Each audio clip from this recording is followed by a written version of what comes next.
The fluorescent lights buzzed overhead like tired bees, casting a clinical glow across the empty conference room. Outside the floor-to-ceiling windows, San Francisco's skyline sparkled against the night, all those gleaming towers filled with ambition and promise. But inside Horizon Technology's main strategy room, the atmosphere tasted of failure and burnt coffee. Jack Reynolds adjusted his gray maintenance uniform, the fabric worn soft at the elbows from years of use. The name patch, once crisp and white, now carried a permanent coffee stain from the day Emma had surprised him at work, launching herself into his arms while he'd been holding his thermos.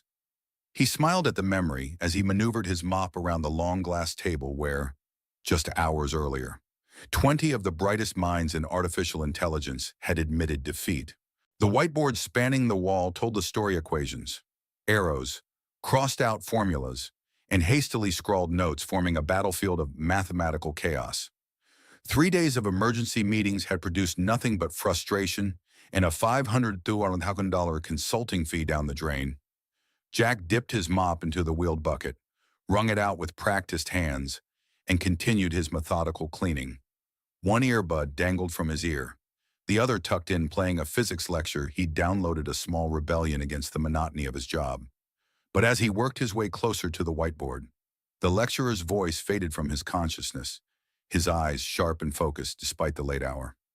Caught something in the equations.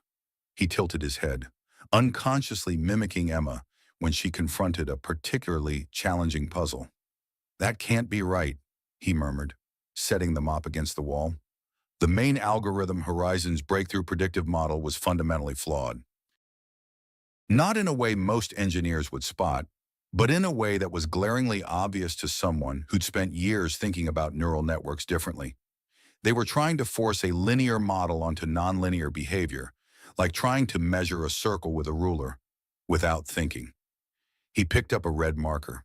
For a moment, his hand hovered, uncertain.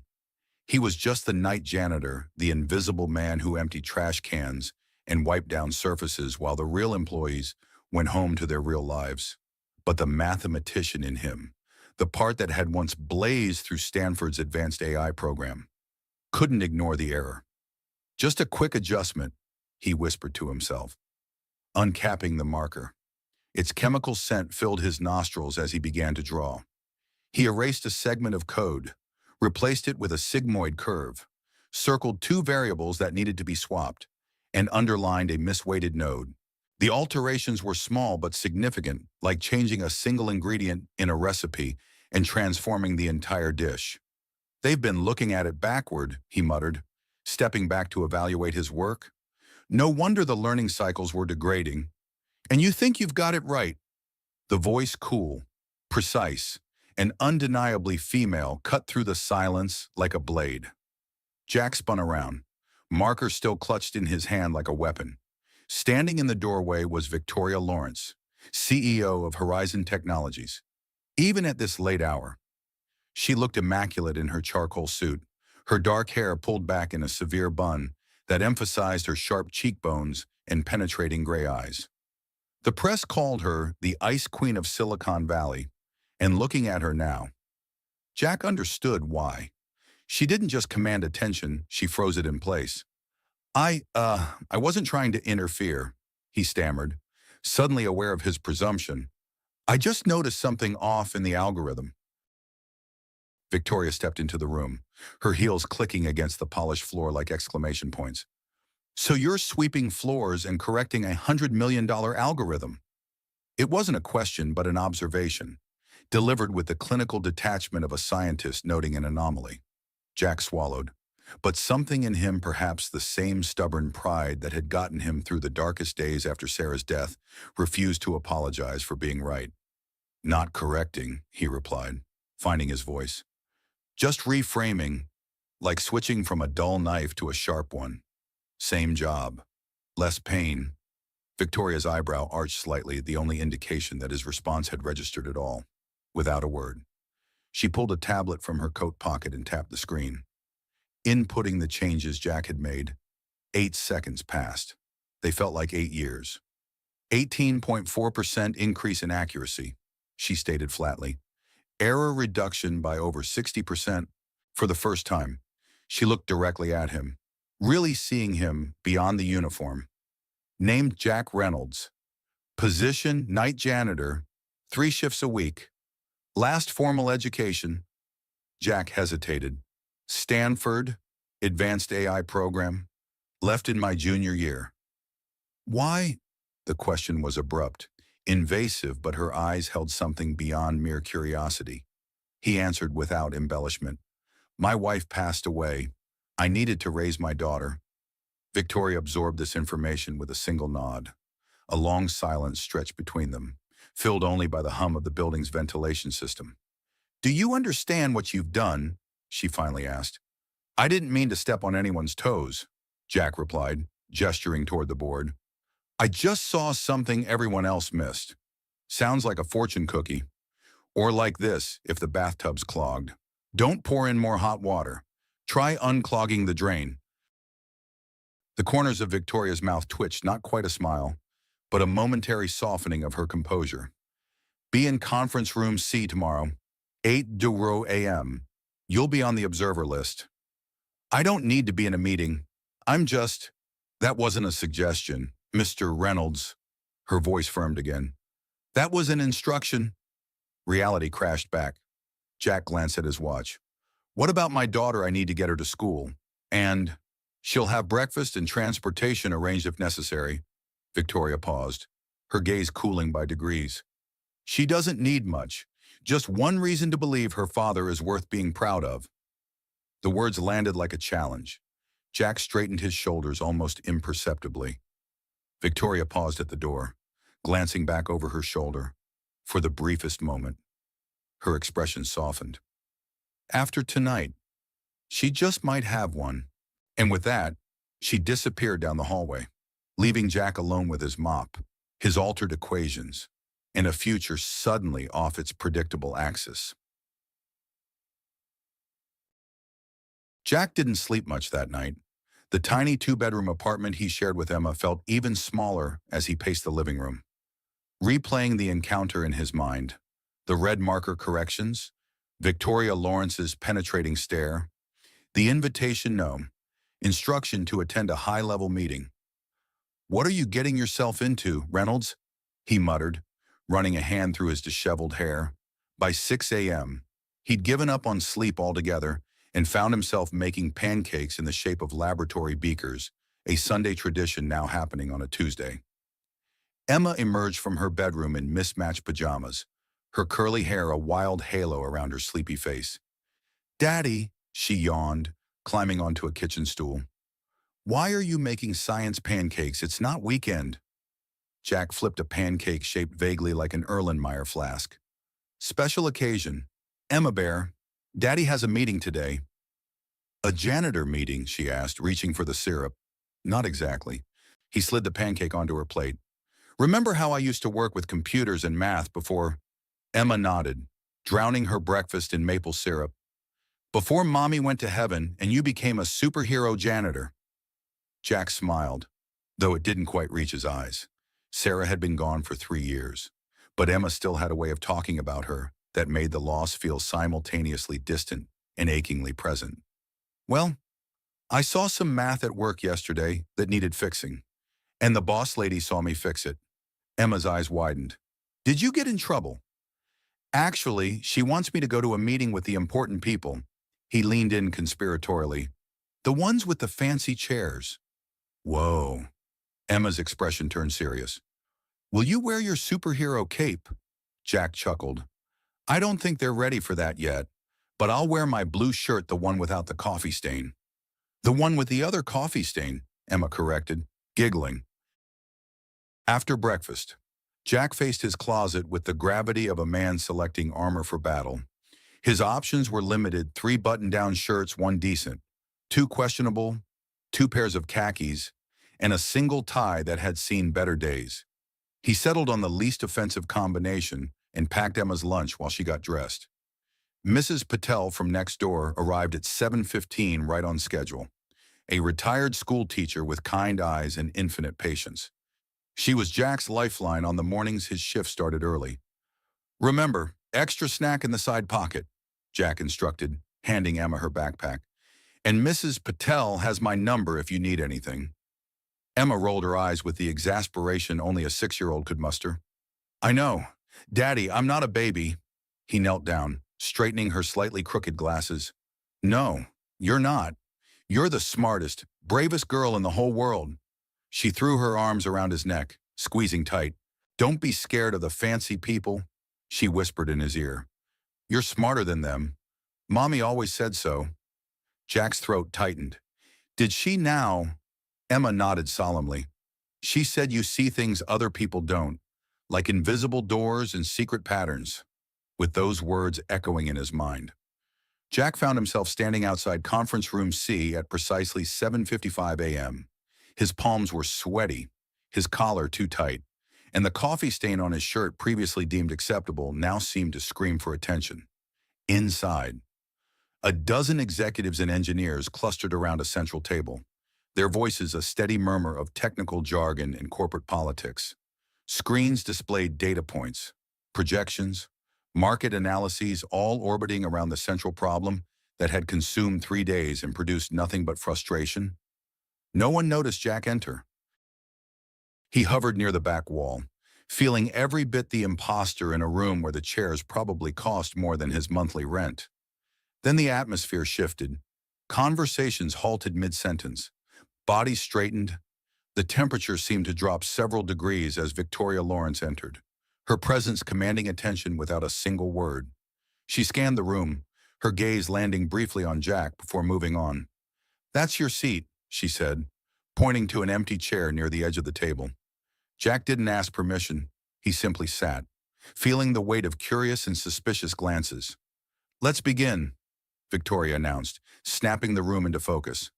"Yesterday, we witnessed a miscalculation, one that nearly cost us a multi-phase contract and exposed fundamental weaknesses in our predictive loop."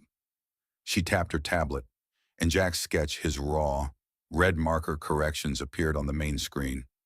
"But last night," she continued, "someone gave us a gift." A murmur rippled through the room. Eyes flicked to Jack, then quickly away, as if looking directly at him might acknowledge something uncomfortable. "This adjustment reduced our training error by 60%, reduced latency by 22 milliseconds, and made it painfully clear." Victoria paused, her gaze sweeping the room. "That expertise can look very different than what we expect." Silence descended, heavy and awkward.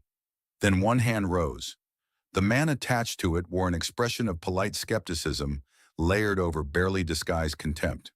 His badge identified him as Benjamin Harris, Senior Systems Engineer.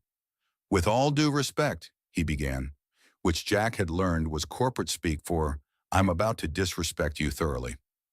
How do we verify this isn't just a fluke?" "Run the model," Victoria replied simply. Benjamin hesitated, then keyed in the new parameters. The simulation ran with surprising smoothness, no overfitting. Predictive behavior aligned across multiple datasets. The results illuminated the screen in undeniable green. "Still could be luck," Benjamin muttered, though his confidence had visibly wavered. "Maybe." Jack spoke for the first time, his voice calmer than he felt. "But if it is, I hope we're smart enough to learn from luck when it walks in with a mop." A few quiet chuckles rippled through the room. Victoria didn't smile, but she did nod very slightly, like a judge acknowledging an unexpected but valid argument. The meeting continued for another hour, dissecting the implications of Jack's adjustment. He spoke only when directly addressed, offering explanations without jargon or pretense. Each time he simplified a complex concept, comparing neural networks to children learning through trial and error, or describing data clusters as neighbors in a city, he felt Benjamin's glare intensify. As the meeting concluded, Victoria caught up with Jack near the elevators. "You held your own," she observed. "I wasn't trying to," he replied honestly. "That's why it worked." They rode down together in silence at first. Then she asked, "Do you always think like that?" In analogies, Jack considered, "I fix things. I've had to. And I talk to my daughter like she's 6, not 60. So I explain tech like it's plumbing, baking, car repairs. It sticks better that way." "Interesting," Useful? Victoria stared straight ahead at the elevator doors. You might be right. Jack hesitated, then looked at her sideways. Do you always talk like that? Like what? Like you're managing a courtroom instead of having a conversation. For a beat. She said nothing.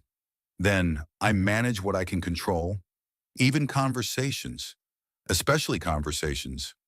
They stepped into the lobby, the morning sunlight streaming through the glass facade.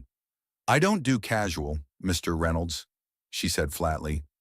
Then I'm probably your worst nightmare, he replied, offering the faintest grin. Maybe, she murmured. But you solved a nightmare last night. That afternoon, Jack returned to his regular shift, back in uniform, back with his mop and cart. But something had changed. People nodded now when they passed him in the hallway, not just the interns, but even the engineers. One even said nice work in a tone that wasn't entirely sarcastic. And Emma had drawn a new picture at school. This one had Jack standing beside a tall woman in a black suit. The caption read, Dad plus Lightning Lady, Chuck best team. Who's the Lightning Lady? Jack had asked as they walked home from the bus stop. The boss who saw you being smart, Emma replied matter-of-factly. Mrs. Patel said she's very important and very scary. Mrs. Patel talks too much, Jack muttered, though he couldn't suppress a smile. Is she nice, the Lightning Lady? Jack considered the question. I don't think nice is the right word. She's effective. What's effective mean? It means she gets things done. Emma nodded, processing this. Like you. You're effective at making pancakes and fixing broken stuff. I guess I am. But not effective at remembering to buy milk. Emma added pointedly. Jack groaned. We're out again. Since yesterday, I had to put water in my cereal. Drama queen, he teased, swinging her backpack over his shoulder. We'll stop at the store. Meanwhile, in her office 40 floors above the bustling city streets, Victoria Lawrence stood alone at her massive window. A storm was rolling in from the bay, dark clouds gathering on the horizon. She didn't mind. She preferred the raw honesty of inclement weather to the false promises of sunshine. She tapped her tablet, bringing up Jack's simulation again. She watched the line smooth out, again and again, into perfect order. No formal degree, no position, no permissions. And still. Remarkable, she whispered to herself. A knock on the door interrupted her thoughts. It was Walter Chen, her longtime chief technology officer, early 50s. Loyal, blunt, and the only person in the company who dared speak to her without filtering his words. That janitor's got people talking, Walter said without preamble. Let them talk. You think he's got more in him? I know he does. Victoria didn't turn from the window. Walter crossed his arms. You're considering giving him access. I'm considering listening more carefully to voices that don't come from boardrooms. Walter raised an eyebrow. You've changed. He made the system better, Victoria replied simply. No, Walter corrected. He made you better. She didn't respond, but she watched the rain begin to trace soft lines across the glass. For the first time in a long time, she didn't feel the need to solve anything, not right away, at least. The invitation came by email, but not to Jack's inbox. It arrived at HR, who printed it out, walked it across the building, and handed it to Jack while he was scrubbing out a coffee spill on the third floor. You're requested, the woman from HR said, blinking like she couldn't believe the words herself. In the executive strategy meeting tomorrow, 10 sharp. Jack looked up from his bucket. You sure that's not for someone else? Name says Jack Reynolds. Title says janitor. Sounds about right. She hesitated. Says guest contributor. Technical observation role. Whatever that means. It means they're out of ideas, he said, standing up and wiping his hands on a rag. And getting desperate. The woman smirked. But there was something else in her eyes, too. Curiosity. Maybe. Even hope. Jack spent that evening at the 24-hour laundromat 2 blocks from Horizon Technologies. Washing his only presentable shirt, he didn't sit, just leaned against the dryer, flipping through an old notebook filled with scribbles. napkin math, and a few sketch faces of Emma making silly expressions. "You think this is a good idea?" he whispered to no one. "Going in there with them." He could hear Sarah's voice in his head, as clear as if she were standing beside the industrial washing machine. "Jack, you overthink everything. Just be the guy who listens. That's the guy people trust." By morning, he was still tired but a little more ready. The strategy room was on the top floor, glass walls, oversized windows. The kind of room that makes regular people feel very, very small. Jack stood out like a coffee stain on white linen, no lanyard, no blazer, just his one clean shirt, Emma's lucky pebble in his pocket, and a notepad he hadn't opened since she lost her first tooth. "Is this the janitor?" The question came from a man with perfectly capped teeth and a too-tight tie. "You can say Jack," he replied calmly, "or guest contributor, if that's easier." Victoria entered just in time to catch the exchange. "He's here because none of you cracked the neural lag issue," she said, not looking at anyone in particular. "He did. He's earned the seat. Let's begin." That silenced the room. The meeting lasted 90 minutes. Jack didn't say much, but when he did, heads turned. He didn't use jargon, didn't throw out fancy acronyms or buzzwords. Instead, he drew parallels. "Think of your AI model like a single parent learning to juggle 3 jobs," he said at one point. "You're pushing it to optimize results without giving it time to understand why it's being asked to change." Someone laughed, another murmured, "Damn, that's actually true." Benjamin, the senior engineer, tried not to show his irritation. "I'm just wondering if we're now basing our roadmap on bedtime analogies," he said dryly. "You ever raised a kid?" "Benjamin," Jack asked. "No." "Then maybe don't knock bedtime. It's where the real learning happens." That got more laughs than Benjamin expected, and more nods than Jack thought he'd earn. After the meeting, Jack stepped into the hallway, exhaling slowly. The pressure of performing in a room full of PhDs and MBAs had left him drained, but oddly exhilarated. Victoria followed him out, holding 2 takeaway coffees. "Didn't peg you for a performer," she said, handing him one. "I'm not," Jack replied, accepting the cup. "But I've been underestimated long enough to get good at playing along." That line about bedtime. Not a line. That's my life. They walked side by side, the silence between them less sharp now, more like space held open on purpose. "Why didn't you go back to engineering?" she asked abruptly. "Because Stanford doesn't hand out scholarships for widowed single dads who take night shifts and pack lunchboxes before dawn. But you could have reapplied, gone back, rebuilt it all." Jack stopped walking. "I didn't want to rebuild my life. I wanted to build hers first." Victoria studied him, her expression unreadable. "You talk like someone who doesn't realize how rare that is.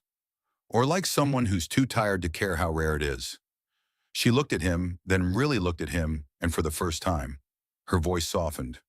"Maybe it's time you stop being the guy who makes things easier for everyone else and let someone build something for you too." Jack didn't answer, but his silence wasn't cold, just unfamiliar ground he wasn't quite sure how to navigate. Later that day, he returned home to find Emma waiting by the door, shoebox in hand. "How was it?" she asked eagerly. "Did you use the big words? Did you tell them about the invisible doors? Grown-ups in fancy rooms saying words that don't mean much until someone brings up bedtime stories," Jack replied, hanging up his jacket.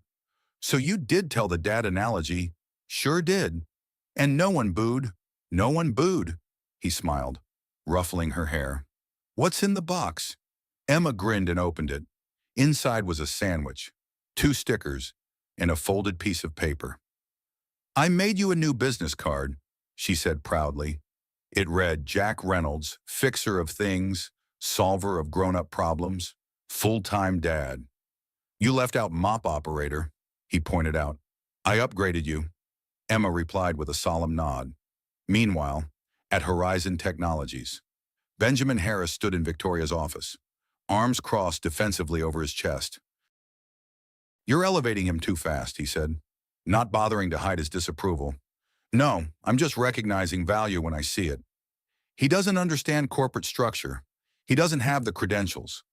Neither did Steve Jobs when he started, Victoria countered. Credentials didn't write that code. Insight did. Benjamin clenched his jaw. What's really going on here? Victoria, you promoting talent or chasing something else? Her eyes didn't flinch.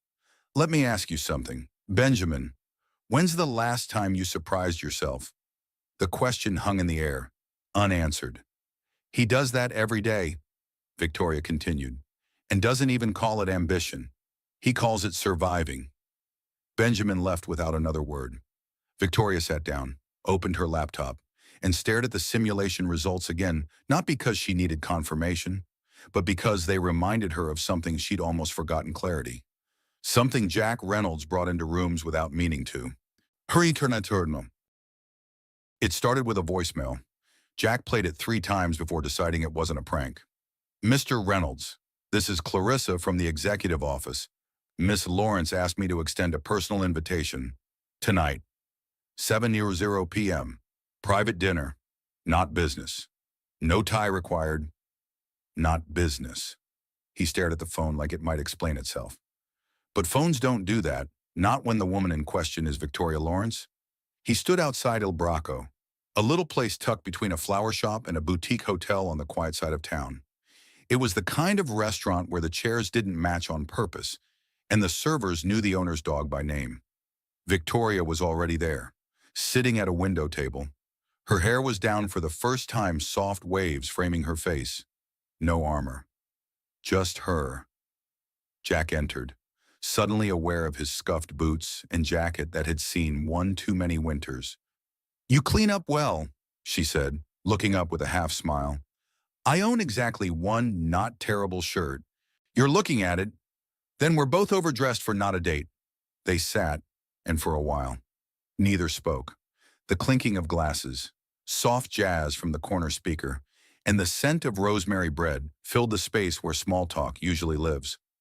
Victoria finally broke the silence. Do you know why I asked you here? You like watching underqualified men panic over wine lists? Because I haven't had a real conversation in 3 years, she said, ignoring his deflection. Not one that didn't involve quarterly reports or lawsuits. Jack raised an eyebrow. You're telling me no one ever asked how your day was? They ask, but they're really asking how my performance affects theirs. She looked away, eyes distant. I eat lunch at my desk. I sign more NDAs than birthday cards. And some days, I forget what my own voice sounds like unless it's giving instructions. Jack leaned forward. Sounds like you need to fire your calendar and hire a therapist. I tried that. Et moi, he quit after 2 sessions. Why? Said I made him anxious. Jack laughed a full, unfiltered laugh that made 2 diners glance over. Victoria looked at him, surprised, then joined in, quietly at first, then more freely. There it is, he said, nodding. What? The human part of the glacier. She tilted her head, amused. You always talk like this. Only when I'm too tired to pretend I belong here. The food came something he couldn't pronounce, and something she didn't bother explaining. It didn't matter for the first time in years. Victoria ate slowly. Jack listened without interrupting, and the conversation drifted to childhoods. To the moment you realize your parents are just people, to favorite books and bad movie endings, to loss. I still hear her voice sometimes, Jack said quietly. When I'm not thinking, like when Emma falls asleep in the car, or when I smell cinnamon on cold mornings. Your wife? Yeah. How long's it been? 3 years. You speak like she's still close. She is, just not in the way I want. Victoria didn't respond right away. My mother was all ambition, she said finally. She told me I could rule the world if I never let anyone too close. Said emotion was weakness in a suit. And you believed her. Longer than I should have. They paused. Then Jack pulled something from his pocket, Emma's newest drawing, now folded and worn at the edges. She drew this the day I spoke in that big boardroom, he said. Said I look like a hero, like one of those people who fixes broken machines and broken hearts with the same toolbox. Victoria unfolded the paper, a stick figure with wild hair, holding hands with a taller woman in heels. Both smiling, a son in the corner, a tiny mop in the background next to a laptop. She stared at it longer than he expected. You know, she said softly, I've signed multi-million-dollar deals, launched products in 5 countries, and stood on stages in front of CEOs who get nervous before I speak. And nothing has made me feel more seen than this crayon sketch from a little girl I've never met. They left the restaurant after 10:00. The night air was cool, crisp, the kind that makes your lungs feel cleaner than they really are. Victoria walked a step behind him, then stopped beside his truck. You still drive this old thing. It runs and it's paid off. You'd be surprised how rare that is. He opened the driver's side but paused before getting in. Why'd you really ask me here? Victoria, because I needed to remember what truth sounds like. And you don't perform. You just show up. He nodded. That was enough. See you at work, he said, climbing into the truck. Jack, he turned back. What? A smile, small but genuine, played across her lips. I like bedtime stories. Not in with that. She turned and disappeared into the night, heels clicking like punctuation on a sentence neither of them wanted to end. The next morning started just like any other. Jack dropped Emma off at school. She gave him a hug tighter than usual and whispered, You're shining. Daddy, people are starting to see it. He smiled the whole way to work, until he walked into Horizon Technologies and felt it the change. The shift in temperature, not in degrees, but in demeanor. Fewer smiles, colder glances, and silence that didn't feel like peace. It felt like tension coiled behind polite nods. He tried not to let it bother him, but as he reached for his ID badge, a security guard, one he'd joked with just last week, stopped him. Sorry, sir. You've been moved off the janitorial roster? What? Your clearance is now executive access. CTO's orders. The guard didn't quite meet his eyes. Guess you've been promoted. The words felt more like a warning than a welcome. In the elevator, Benjamin Harris was waiting, tie straight, jaw tighter than usual. New title, he said, not bothering to smile. Didn't realize there was one. Oh, there is, Benjamin replied with artificial lightness. Special technical advisor to the CEO. Must be nice to skip the ladder. I didn't skip anything, Jack said calmly. I've been climbing for years just on a staircase no one bothered to look at. Benjamin stepped closer, voice low. Let me give you some advice. Mop man, these people smile to your face because Victoria says so, but they're not your friends. You don't belong here. Jack looked him straight in the eye. If I waited to belong, my daughter would still be hungry. I didn't come here to be liked. I came here to build something that works. Later that morning, in the strategy room, the team reviewed Jack's suggested optimization for the autonomous response model. His calculations were right. His solution was clean, but the room sat frozen. Benjamin spoke first. We ran the numbers again. Reynolds' logic checks out, but we're not implementing it. Victoria looked up sharply. Excuse me, it's untested at scale. No precedent. We'd be taking a PR risk using code from someone who doesn't even have a college degree. You're saying the math is fine, but the resume isn't. Benjamin didn't blink. We're a billion-dollar firm. Our clients don't want janitor genius headlines. They want pedigree, stability, legacy. The room nodded slowly, hesitantly. Jack sat quietly, not defending himself, just watching like a man who's been through worse storms and knows which way the wind is blowing. Victoria's eyes locked on him. Jack, do you want to respond? He leaned forward, voice steady. I get it. I'm not what you expected. And maybe that's uncomfortable. But if the numbers work and the system improves, then who's really being unprofessional, the man fixing the problem, or the team ignoring the solution? He paused, letting the words settle. And if I'd come in here with a Stanford degree and a $1,000 blazer, you'd be calling this innovation, but because I smell like bleach and wear my daughter's sticker on my laptop, you're calling it a liability. Another pause, then. If a man's value is measured by how expensive his mistakes are, maybe it's time we start measuring value differently. The room was silent. Victoria stood slowly. We'll implement the update. Benjamin didn't argue, not out loud, but his glare said everything. His mouth didn't. That afternoon, Jack found Victoria on the rooftop balcony. She was staring at the skyline, arms crossed, jacket off, sleeves rolled up. "Tough room," he said softly. "They're used to predictable outcomes and polished origins." "You're not." "No," she said. "I'm used to excellence, no matter where it hides." They stood quietly for a beat. Then Jack asked, "Why are you fighting for me?" She turned to him. "Because you remind me of something I used to believe in, before I traded it for board seats and branding guides." "What's that?" "The idea that brilliance doesn't need permission." He smiled. "That's a nice idea. Dangerous in the wrong hands. So is silence." But silence was exactly what followed in the days after. Jack noticed fewer nods. Conversation stopped when he entered rooms.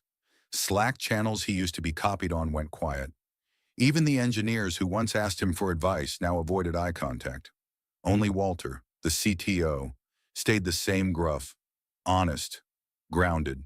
One evening, as Jack reviewed code in the break room, Walter sat beside him with 2 cups of black coffee. "You rattled them," Walter observed. "Didn't mean to. Didn't need to. You just exist, that's the threat. Feels like I'm being pushed out of a room I never asked to be in." "That's because you're not playing their game. You're playing life, and life scares the hell out of people who've never had to survive it." Walter studied him. "Are you wasting your time here?" "Not if I remember what time's worth," Jack replied. "And not if I'm doing this for more than just a paycheck." He looked down at Emma's drawing again, now creased from his pocket but never torn. "I'm doing it for her." Walter clapped him on the back. "Then you're already winning." That night at home, Emma sat on the couch, building a puzzle while Jack reheated leftover stew. "Did they like your new idea?" "Daddy, some did, some not so much." "You told the truth." "Right, I did." "Then you did your job." She looked up at him, eyes serious behind her little glasses. "What if people don't like me for doing the right thing?" "Then you look for people who do. Simple." "Wise," Jack said, settling beside her and watching her small fingers move a sky-colored piece into place. 6 years old. "What if they still don't like you, even though you're super smart and make the best pancakes?" The question hit him harder than he expected. "Then I remember that the most important person already does." "Me?" "Exactly you." He kissed her forehead, and in that moment, soft, ordinary, imperfect. Jack remembered exactly why he had started this journey. Not to be accepted, not to prove himself, but to create a world where his daughter wouldn't have to. Victoria Lawrence didn't notice the first time she walked past the janitor's closet without looking twice. The mop bucket wasn't in its usual spot, but she barely registered it. Meetings bled into meetings. Deadlines barked. Investors circled like sharks. But by the third day, something strange crept into the air. Silence. The kind of silence that settles after a door slams and no one comes back. Jack Reynolds was gone. The empty seat in the back corner of the lab stayed empty. His name was quietly removed from the internal Slack channel. No memo. No explanation. Someone else was assigned to nightly code cleanup, but no one corrected logic the way he did. No one saw patterns the way he did. The AI models had started to drift again, just a little, just enough. And yet, no one mentioned his name, except her. Victoria stood alone in the observation deck overlooking the testing lab. The floor below glowed with monitor light and soft chatter. She should have felt satisfied the new update had passed internal tests. Stock was up 4.7%. On paper, it was a win, but inside her, something felt missing. She found herself looking at the corner Jack used to stand in hands in pockets, head tilted, eyes squinting like he could see the soul of a line of code. Now, just an empty space. A cleaner swept silently past, not stopping to offer input. Of course he didn't. He was just there to clean, like Jack was, until he wasn't. That night, back in her office, Victoria stared at her desk. It was pristine, perfect like always except for a faint brown stain near the edge, barely noticeable unless the light hit just right. It had been a coffee spill from Jack's first meeting. He'd set down his thermos and apologized instantly. Sorry, this thing leaks hope and caffeine in equal measure. She hadn't laughed then, but now, she didn't want the stain wiped away. Victoria stayed late after everyone had gone home, wandering the halls like a woman in someone else's life. In the hallway near the sublevel, she passed the break room lights dimmed, chairs stacked, on a small corkboard by the door, pinned among old flyers and shift reminders, was a tiny envelope. Her name was written in uneven purple crayon, to Miss Victoria from Emma Reynolds. She stared at it for several seconds, unsure whether to smile or break. She took the envelope gently, like it might vanish if touched too quickly. Inside was a folded piece of paper with stars drawn in every corner. In the center, in a child's careful handwriting, were only a few lines. Thank you for believing in my dad. He used to smile when he talked about you. Now he doesn't smile much, but I still do. Emma, age 6, 3-4. Victoria sat down on the bench beside the vending machine. For the first time in months, she took off her heels, folded her legs underneath her like a child, and cried. She didn't tell anyone where she was going the next morning. No driver, no bodyguard, just a black coat, a scarf wrapped tightly, and Emma's letter folded in her pocket like a compass. She found Jack's apartment after 20 minutes of circling a neighborhood that hadn't seen a new coat of paint in years. The steps creaked. The elevator didn't work. The hallway smelled of old curry and rainwater. When she knocked, it was Emma who opened the door. You're the lightning lady from work, she said matter-of-factly. The one who makes Daddy nervous? Victoria blinked. You want to come in? We don't have guest chairs, but we have floor. Inside. The apartment was small, cluttered with toys and folded laundry. A stack of engineering books leaned sideways on the counter. A battered laptop blinked softly on the coffee table. Daddy's out looking for jobs, Emma explained, climbing onto a stool. He doesn't think he'll find one. But I told him the sun doesn't ask permission to rise. Did you get that from a cartoon? Victoria asked softly. No, from Daddy. Emma pulled out a box of Legos and pointed to the floor. You can build with me. I only let people I trust help with the roof. Victoria hesitated, then sat. The blocks were mismatched. The colors didn't coordinate. But Emma's hands moved with certainty. Slowly, a small house began to form. He left because he thought he embarrassed you, Emma said suddenly. People were laughing online. I think it hurt. It wasn't his fault, Victoria replied. And it didn't embarrass me. It reminded me of what really matters. Do you miss him? Victoria exhaled. Yes, and I didn't expect to. Emma nodded and offered her a green block. If you make him smile again, I'll forgive you. Victoria bit back a laugh and wiped at the corner of her eye. Deal. Later, standing by the door, she hesitated. Can I leave a message for your dad? Sticky notes are over there. Emma pointed. Blue ones are for regular stuff. Pink ones are for important feelings. Victoria picked a pink note. She wrote only 5 words. We never got to finish, then underlined it and added VL. That night, Jack came home to find Emma asleep on the couch. The Lego house balanced on her stomach like a crown jewel.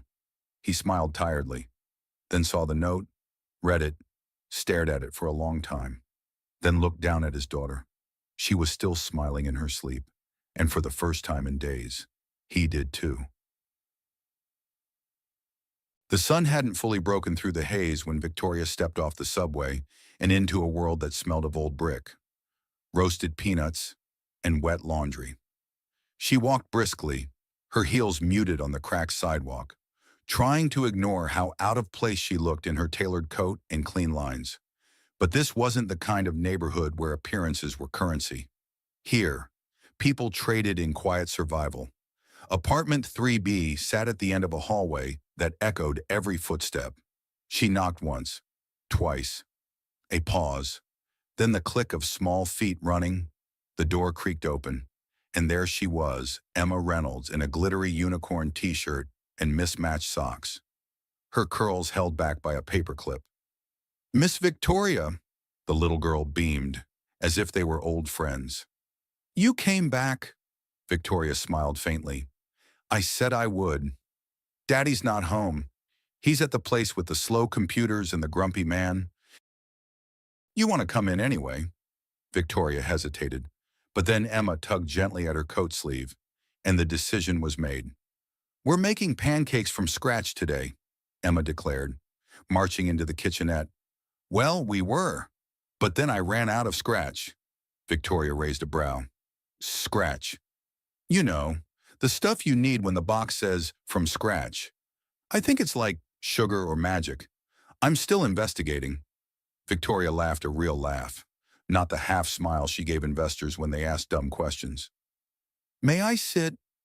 "You can sit anywhere that isn't sticky," Emma said, sweeping her arm dramatically across the cluttered room.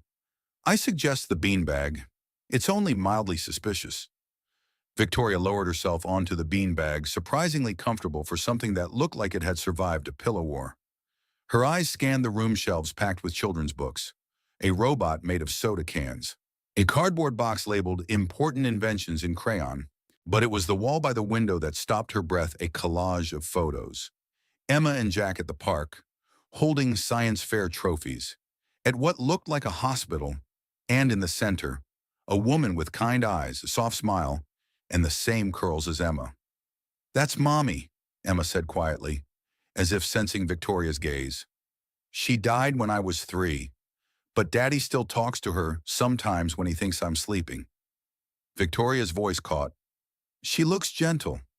"She was. Daddy said she loved 3 things: rainstorms, old poetry, and the way he made scrambled eggs." "That's a good list." "He stopped making eggs when she died," Emma said matter-of-factly. "But he started making robots and games and bedtime stories with maps in them." Victoria blinked back the lump rising in her throat. "He said that when someone's heart breaks, you either let it stay broken or you build something beautiful from the pieces. He really said that." "Yep." "Right after we accidentally set the toaster on fire, it was a very emotional morning." Victoria smiled, her hands folded tightly in her lap. "Emma," she asked gently, "do you know why your dad left the company?" Emma looked up at her with more gravity than any 6-year-old should carry. "He thought he made people uncomfortable, that people didn't want a janitor who was smart, that they'd never see the difference between being out of place and being brilliant." The words struck like glass clear, sharp, and impossible to ignore. "He always says, sometimes people get scared when the wrong person turns out to be right." Victoria leaned forward. "You talk like someone twice your age." "That's 'cause I borrow Daddy's heart sometimes. He's got an extra big one, but it gets tired." The room went quiet. Victoria reached into her coat pocket and pulled out a small wrapped box. "Can I give you something?" Emma nodded. Inside was a tiny USB drive with a purple ribbon tied around it. "It's a game," Victoria said. "Your dad helped design the core mechanic. It's not public yet. I thought you might be the first to test it." Emma's eyes lit up. "Does it have dragons?" "Kind of. It has dragons that don't know they're dragons. They think they're pigeons until they try to fly too far and discover they breathe fire." Emma's mouth formed a perfect O. "That's awesome." She clutched the box to her chest like it was a treasure map. "Miss Victoria." "Yes, if you make Daddy smile again, I'll forgive you." The words landed with a gentle finality, like a verdict that had been decided by a jury of one. Victoria didn't speak, she couldn't. Instead, she nodded, a solemn, quiet promise, as she walked back down the hallway. The air felt different, less like distance, more like a path. Victoria looked up at the overcast sky, feeling the weight of the week press against her shoulders, and for the first time, she didn't mind. Back at the office, she stepped into her private conference room and pulled the blinds. Her assistant asked if she wanted to reschedule the afternoon calls. She said no, she had something more important to do. She turned to her tablet and began drafting a memo. But not just any memo, a personal invitation, a correction, a new beginning, and at the top of the screen, she wrote only one line before pausing, "Some bridges are worth rebuilding by hand." Jack Reynolds hadn't expected to see her again, not standing in the hallway of his daughter's school, not with her arms crossed, in a folder in hand, not with that same unflinching calm in her eyes, the kind that made deals happen, that broke IPO records and silences in equal measure. But there she was, waiting. "You came all this way," he said, adjusting the worn strap of his satchel. "I needed to see you in person. Most CEOs send an email. Most janitors don't solve AI logic trees with a whiteboard marker." Jack looked away, a half smile tugging at the edge of his mouth. "So what now? You want me to mop up the next crisis too?" "No," she said, voice firm. "I want you to present at the investor summit."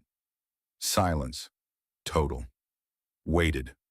Laugh out loud kind of silence. Jack blinked. "You want me to what?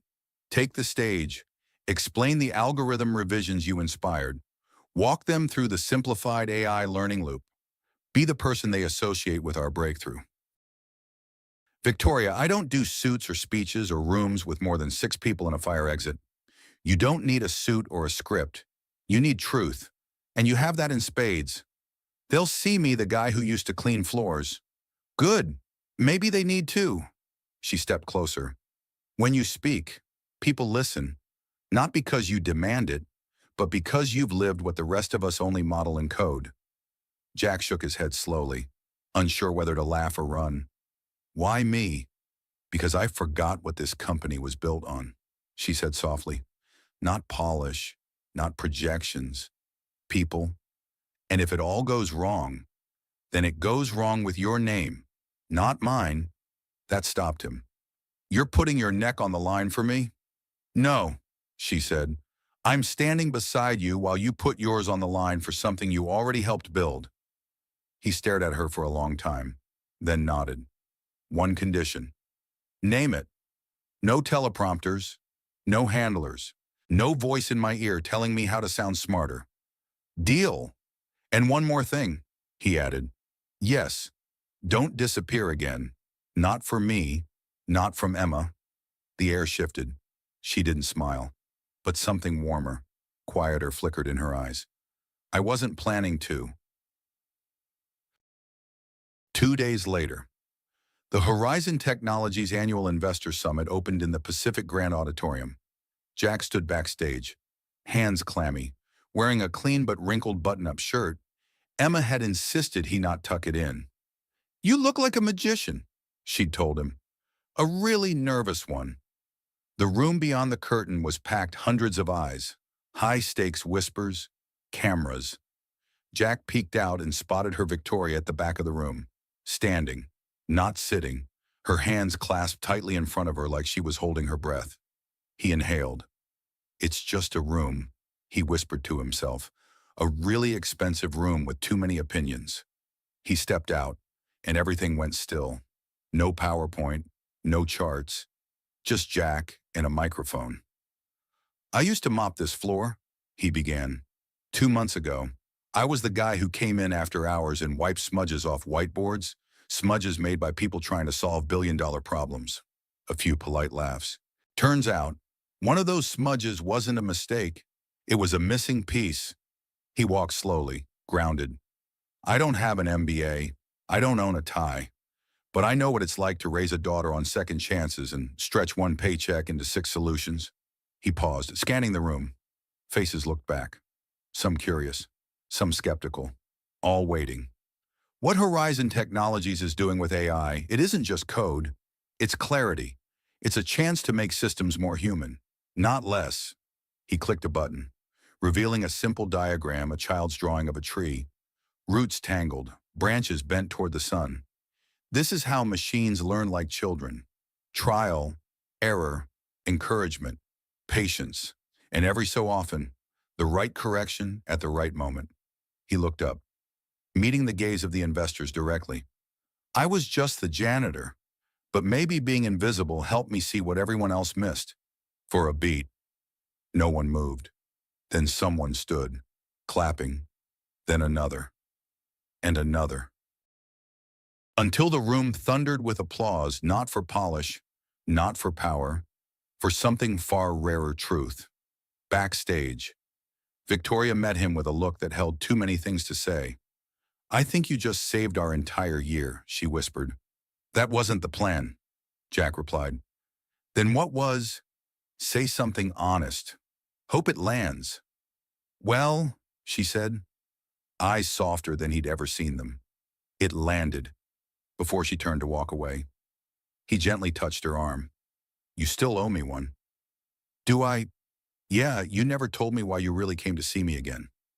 She looked at him. No defense left. "Because Emma made me see something I'd stopped believing in." "What's that?"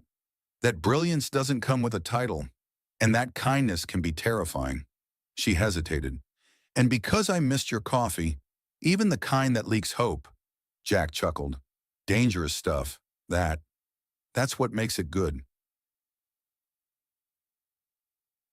That night, Jack walked into his apartment to find Emma asleep on the couch again, a bag of popcorn half-eaten beside her, a Lego dragon perched on her shoulder. He kissed her forehead, then looked out the window into the city that never seemed to pause. Something had changed, not the skyline, not the salary, but the way he carried his own name. And for the first time in years, it didn't feel heavy, it felt earned. The grand ballroom of the Pacific Grand Hotel shimmered under the weight of pressure. 500 investors, Silicon Valley's titans, a dozen journalists, and one janitor turned unlikely presenter pacing behind the curtain with his pulse ticking louder than the opening chime of the event. Jack Reynolds took a breath, not the kind you take to calm yourself, but the kind you take when there's no turning back. He peeked through the curtain. Emma sat in the back row, wearing her favorite Galaxy hoodie, legs swinging from a plush velvet seat too big for her. Beside her, Victoria stood, arms crossed, gaze fixed ahead, but not cold this time. Steady, hopeful. Their eyes met. She didn't nod. She didn't smile. She just looked at him like he already belonged. The host's voice echoed through the ballroom. "And now, a voice you haven't heard before, but one you'll be glad you did. Please welcome Jack Reynolds." A murmur rippled through the room. "Wait, the janitor!" Jack stepped into the spotlight. No slides, no flashy animations. Just him, a handheld mic, and a simple image projected behind him, a blank page. He adjusted the mic, looked around, then said quietly, "I was supposed to clean this room tonight." The audience stilled. "I almost didn't show up, not because I was afraid of speaking, but because I was afraid of being seen." He let the pause hang. People leaned in. 6 weeks ago, I was sweeping floors at Horizon Technologies. Tonight, I'm here because someone forgot to erase the whiteboard, and I saw something no one else did." He pointed toward the blank screen. "That's how most people see men like me, like this. Blank, replaceable." He clicked once. A crude sketch appeared, a neural network drawn by hand, the same one he had scribbled on the board that night. But what if the solution isn't hidden in the data or the degrees or the corner offices? What if it's hidden in people we stop listening to? He began walking the way a teacher might in a classroom, not a presenter trying to sell. "I'm not a genius. I dropped out of Stanford to raise a daughter who now believes dragons are just shy pigeons." Polite laughter. "But I've spent the last few years watching how the world works when no one's watching it back. And here's what I've learned." Another click. The screen changed, a stick figure holding a mop standing beside a massive machine labeled AI Loop. Machines learn like children, with trial and error, with patience, with repetition, and most importantly, with trust. He turned, speaking not to impress but to connect. If a janitor can fix a learning loop, maybe the loop was never broken. Maybe we just built it to ignore the wrong kind of voice. For a long beat, no one moved. Then someone in the front row, a woman in a red blazer, began clapping softly, slowly. A second joined, then a third, until the entire ballroom rose to its feet, not for the data, not for the algorithm, for the courage of being human in a room designed to reward polish. Backstage, Victoria exhaled for the first time in 20 minutes. Emma tugged on her sleeve. He didn't use any fancy words. That's why it worked. Does this mean he gets promoted to Super Dad? Victoria smiled. He already was. After the applause died, Jack slipped backstage, heart pounding in a different rhythm, now relief. Release. And then came the voice of someone unexpected. Mr. Reynolds, said Theodore Blackwell, chairman of Horizon Technologies Board, approaching with a rare smile. That was one hell of a presentation. Jack extended his hand cautiously. Thank you, sir. You're not the janitor anymore. Effective immediately. We'd like to bring you in as lead innovation advisor. Jack blinked. I don't know what to say. Don't say anything. Theodore grinned. Just don't stop doing what you're doing. He disappeared into the crowd, and Jack stood frozen for a beat before turning and finding Victoria standing in the corner of the hallway. Quiet, waiting. He approached slowly. So I'm guessing that went better than expected. You made a ballroom full of millionaires question their egos, she said softly. Not bad for a night's work. I didn't do it alone. He looked past her. Emma had fallen asleep on a velvet bench, her tiny fist curled around the game cartridge he'd promised she could play after Daddy's scary speech. I said a lot of words out there, he continued, but the only ones that mattered were the ones I didn't get to say. Like thank you, for showing up, for seeing me, for not running when it got uncomfortable. Victoria's voice trembled just slightly. I don't run anymore. I just circle the block a few times before I knock. Jack smiled, stepping closer. You know, I thought I was doing this for Emma to give her something better. And now I think she gave me something better. A reason to stop hiding behind good enough. A reason to try again. Victoria nodded, then after a breath. What happens next? Next, Jack said, glancing back at Emma. We go home. We read a bedtime story. We try not to burn the eggs in the morning. He looked at Victoria. And maybe, if you're not too busy saving the company, you join us for pancakes. Victoria raised an eyebrow. You cook terribly, but I serve with style. Then it's a date. A breakfast, he corrected gently. Don't get carried away. A smile played at her lips, one step at a time. Reynolds. That night, as the city lit up in gold and violet hues outside his apartment window, Jack sat on the edge of his couch, Emma curled against his side. He looked at her, then at the email pinging on his screen subject, Welcome to the leadership team. But it wasn't the job title that stuck with him. It was the quiet heartbeat of something else. He wasn't the man behind the mop anymore. He was the man who had learned how to be seen without changing who he was. And somewhere between the mop and the mic, he had found his voice. The boardroom was empty now. Gone were the suits, the spotlights, the polite applause that shook the rafters earlier that day. Only the ghost of tension lingered in the carpet, the kind that doesn't dissolve until someone finally says what should have been said long ago. Jack stood by the window, holding a lukewarm cup of coffee. Below, the city buzzed as if nothing had changed, yet everything had. Behind him, the door opened softly. Victoria entered, wearing the same black blazer from the presentation, though it hung a little looser now, like the pressure had drained from her shoulders. Didn't expect you to still be here, she said gently. Didn't expect to feel like I belonged here, he replied without turning around. Silence, not awkward, just thick with unsaid things. She walked toward the opposite end of the room and sat down at the head of the long glass table. The chair squeaked softly under her. You were brilliant today, she said. I didn't memorize a word of it. That's what made it brilliant, he smiled, finally turning to face her. Then why do I still feel like I might wake up in my old uniform tomorrow? Because people like us don't come from the kind of world where dreams feel safe, she said, voice quiet. We build, we protect, but we rarely receive. He watched her carefully. You included, especially me. She stood up and walked over to him, stopping a few feet away. You asked me once why I came back to see you, why I didn't just let the story fade. Yeah, it wasn't because of PR or optics or even the algorithm. She looked down at her hands, fidgeting something rare in a woman who once told a Fortune 500 investor to his face, "Either get in or get out of my way. I came back because you made me feel something I hadn't felt in years." He said nothing, just waited gently.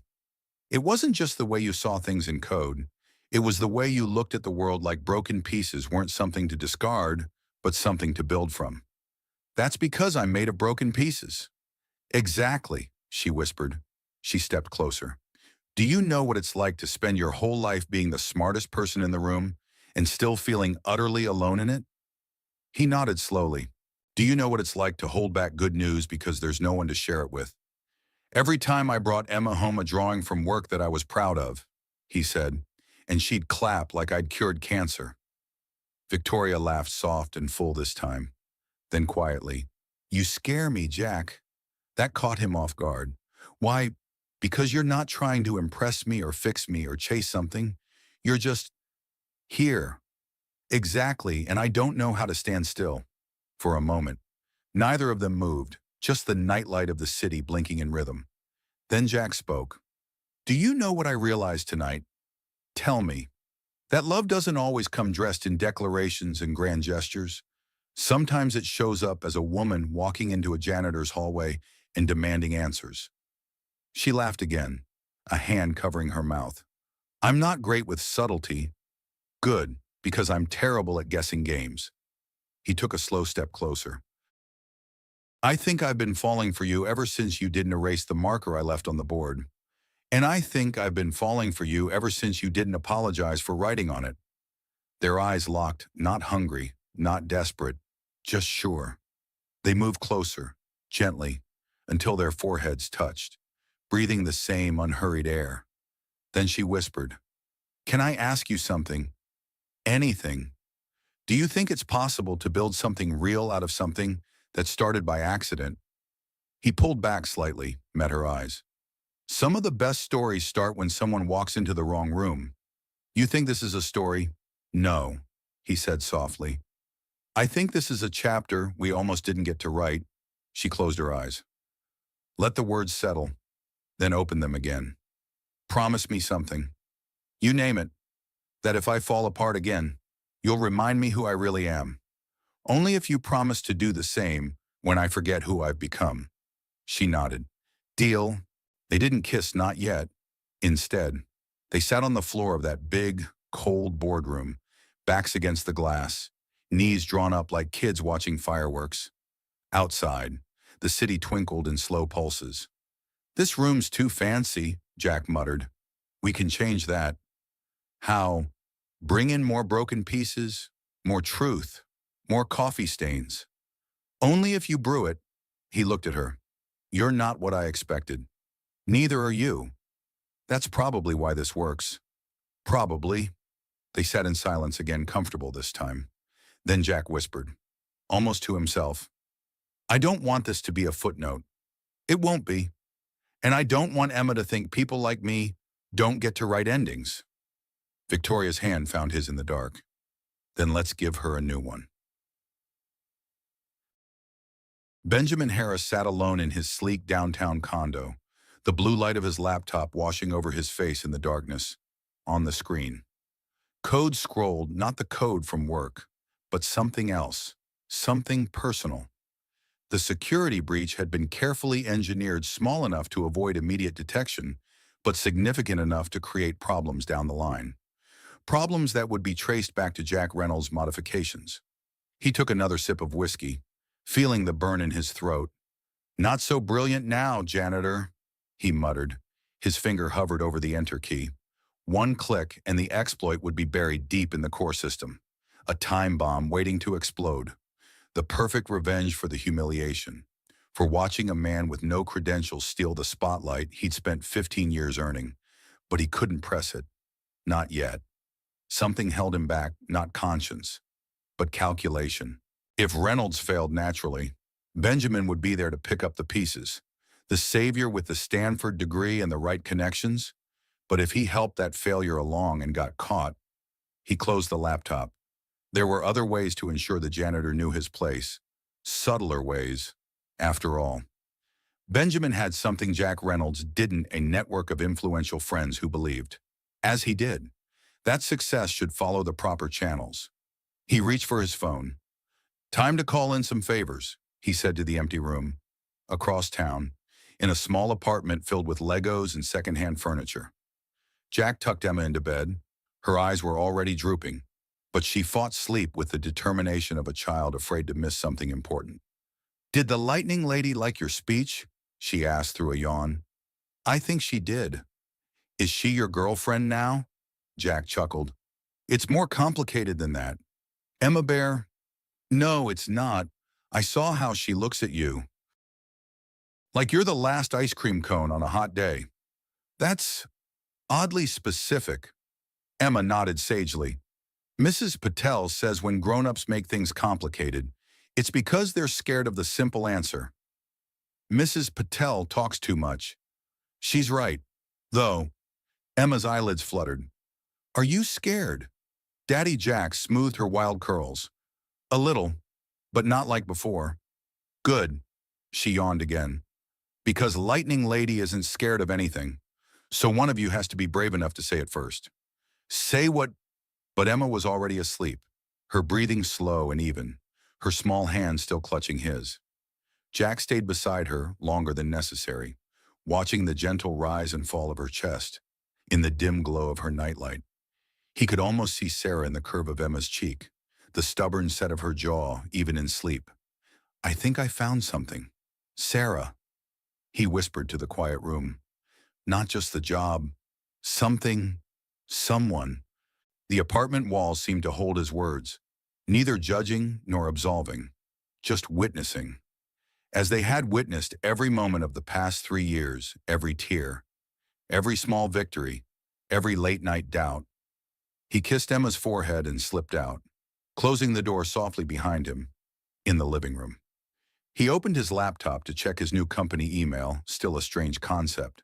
Among the welcome messages and HR forms was an email from Theodore Blackwell.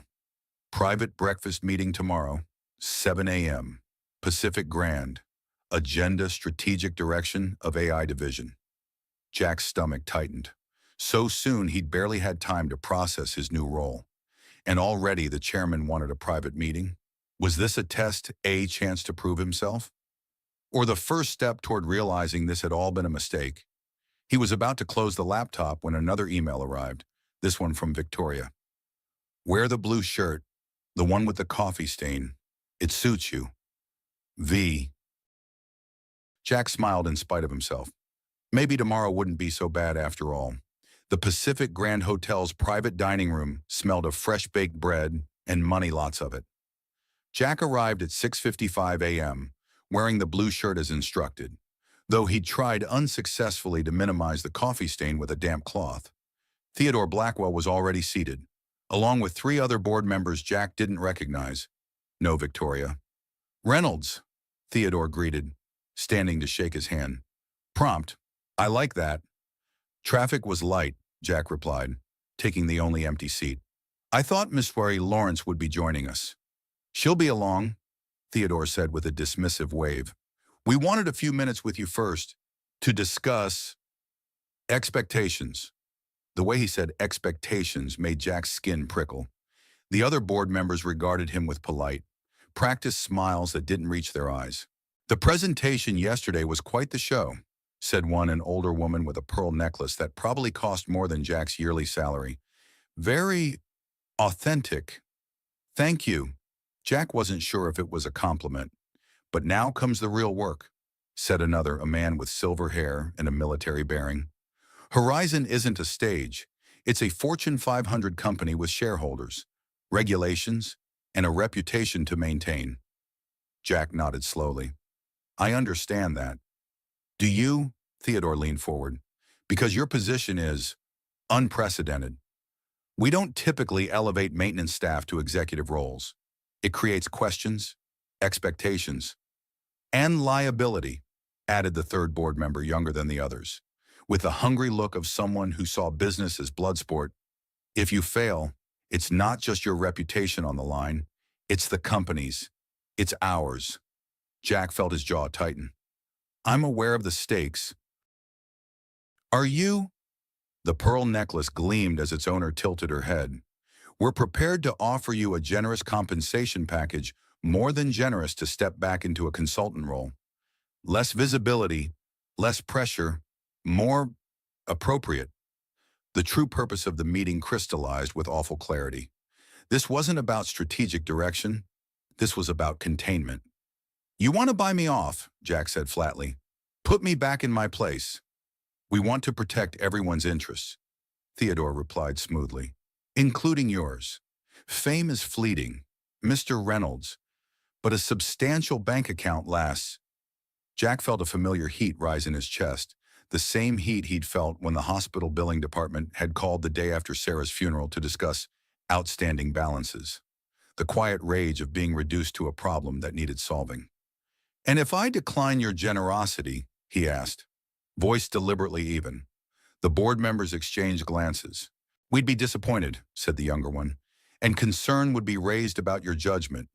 Horizon needs stability, Theodore added, not disruption. The door opened before Jack could respond. Victoria Lawrence entered, her expression shifting from professional neutrality to sharp suspicion as she read the room. I see you started without me, she said, taking the empty seat beside Jack. How efficient. We were just discussing Reynolds' role going forward, Theodore explained, not quite meeting her eyes. His role is lead innovation advisor, Victoria replied, as announced yesterday, unless there's been a change I'm unaware of. The air in the room seemed to thin. Jack watched the silent power struggle unfold in micro-expressions, a tightened jaw here, a narrowed glance there. The board feels a more measured approach might be prudent, the pearl necklace woman began. The board, Victoria cut in, approved my restructuring plan last quarter. That plan includes the authority to appoint division heads as I see fit. Within reason, the military man countered. Reason is subjective. Victoria's voice cooled by several degrees. Results aren't, and Reynolds has already delivered more actionable innovation in 1 week than your preferred candidates did in a quarter. She turned to Jack. Did they offer you money to disappear quietly? Jack nodded. Victoria's laugh was brief and cutting. Predictable. And what did you say? I was about to answer when you arrived. All eyes turned to him, waiting. Jack looked at each board member in turn, then at Victoria. In that moment, he thought of Emma's words. The sun doesn't ask permission to rise. Thank you for the offer, he said carefully. But I didn't come here for money. I came because there's work that matters, and I'm going to do it whether it makes you comfortable or not. The silence that followed was heavy enough to sink through the floor. Theodore's face flushed red, but before he could speak, Victoria stood. I believe that concludes our breakfast meeting, she said with finality. Mr. Reynolds and I have a division to run. Shall we?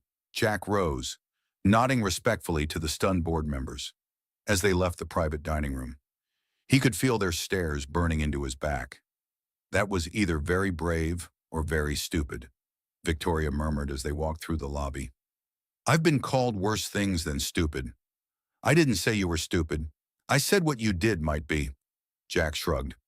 They were never going to see me as an equal. So why pretend? Victoria stopped walking, turning to face him fully. Because sometimes pretending is how you survive long enough to change the game. I'm tired of surviving, Jack replied. I want to live, and I want to build something that matters. She studied him, something shifting behind her eyes. You really believe that, don't you, that we can change things from the inside? I have to, otherwise, what's the point? The corner of her mouth lifted not quite a smile, but close. Come on, Reynolds, we've got a company to remake. After you, boss, as they stepped out into the morning sunshine. Neither of them noticed Benjamin Harris watching from across the street. Phone pressed to his ear, face tight with resolve. It's me, he said into the receiver. Plan B, start the whispers. The whispers began as all effective campaigns do subtly, strategically, and with just enough truth to make the lies believable. A casual mention in the break room. I heard Reynolds doesn't actually code, he just got lucky with that one fix. A concerned question during the weekly sync.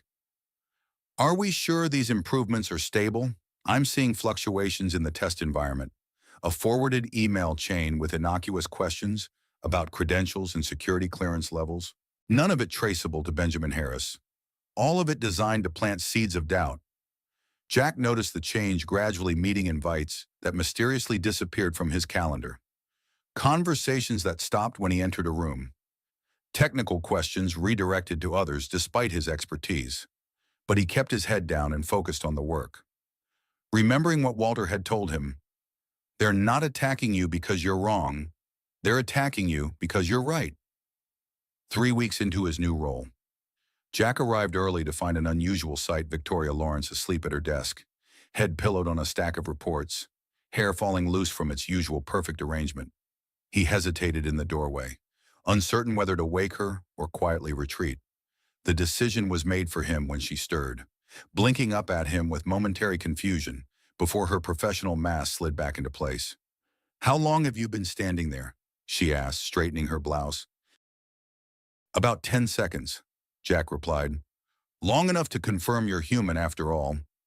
She ran a hand through her hair, a rare gesture of vulnerability. "Don't spread it around. I have a reputation to maintain." "Your secret's safe."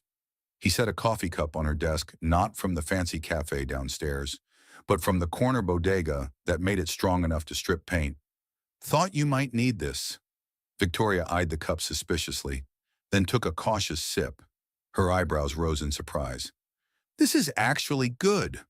"Don't sound so shocked." "I'm not shocked that it's good.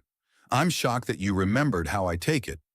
"Black, 2 sugars, no room for weakness," Jack quoted. "Hard to forget." She almost smiled, then caught herself. "Did you need something, or did you just come to witness my humiliation?" "Neither. I came to show you this." He placed a tablet on her desk, displaying a series of code modules with highlighted sections. "I found something interesting in the neural response matrix." Victoria leaned forward, suddenly alert. "Is that a backdoor?" "Yes." Jack pulled up a chair. "Someone's been making unauthorized changes to the core algorithm small enough to fly under the radar, but significant enough to create problems down the line. When started about 2 weeks ago, right after the investor summit." Her eyes narrowed. "Can you trace it?" "Already did." Jack swiped to a new screen. "The access credentials belong to a test account, but the modification pattern is distinctive. It has Benjamin Harris written all over it." Victoria's expression hardened. "You're sure?" "As sure as I can be without catching him in the act." She stood, pacing the length of her office. "This is serious. Jack, if Benjamin is sabotaging the system—" "He's not just sabotaging the system," Jack interrupted. "He's setting me up to take the fall. The changes are structured to look like extensions of my original fix." Victoria stopped pacing. "So when everything inevitably crashes, it would look like I never knew what I was doing in the first place. Just a lucky janitor who got in over his head." She pressed her palms flat against her desk, leaning forward. "We need proof. Concrete, undeniable proof." "I'm working on it." Jack ran a hand through his hair, a gesture Victoria was beginning to recognize as his thinking mode. "But we need to be careful. Benjamin has allies on the board, and he's been here a lot longer than I have." "Longer than both of us," Victoria murmured. Jack looked up, surprised. "I thought you founded Horizon." "No." A shadow crossed her face. "My father did. I inherited it when he died 5 years ago. Benjamin was his protege." "You never mentioned that." It wasn't relevant, but her tone suggested otherwise. Jack studied her for a moment. "There's something you're not telling me." Victoria sighed, sinking back into her chair. "Benjamin isn't just my father's former protege. He was also my father's first choice to lead the company." "Then why?" "Because my father's will specified me, not him. A last-minute change that shocked everyone, including me." She looked away. "Benjamin has never forgiven either of us." Jack absorbed this new information, pieces clicking into place. "So this isn't just about me." "It never was." Victoria's voice was quiet. You were just the perfect catalyst, the outsider who threatened everything he believes about who deserves a seat at the table. They sat in silence for a moment, the weight of what they were facing settling between them. So what do we do? Jack finally asked. Victoria looked up, determination replacing the momentary vulnerability. We spring the trap. Emma Reynolds sat cross-legged on her classroom floor, carefully assembling a structure from popsicle sticks and glue while her classmates chatted around her. Unlike the chaotic towers rising nearby, Emma's creation had a methodical quality, each stick precisely placed, angles carefully considered. "What are you making?" Mrs. Patel asked, kneeling beside her. "A neural network," Emma replied without looking up. "A what?" "It's like a brain for computers. Daddy explains it to me sometimes." Mrs. Patel smiled indulgently. "And all these strings, those are the connections. The important parts aren't the sticks, they're the spaces in between." Emma adjusted a crossbeam with serious concentration. "Daddy says that's where the magic happens." "Your daddy sounds very smart." Emma nodded matter-of-factly. "He is. But he's sad a lot, too. He thinks I don't notice. But I do." Mrs. Patel's expression softened. "It's hard, isn't it, being without your mom?" "Sometimes, but it's getting better." Emma reached for another popsicle stick. "The lightning lady makes him smile more." "The lightning lady?" "Miss Victoria. She runs Daddy's company. She looks like she could shoot lightning from her fingers if she wanted to. But she doesn't because she's trying to be nice." Mrs. Patel chuckled. "She sounds impressive." "She is, and she's coming to dinner tonight." Emma beamed.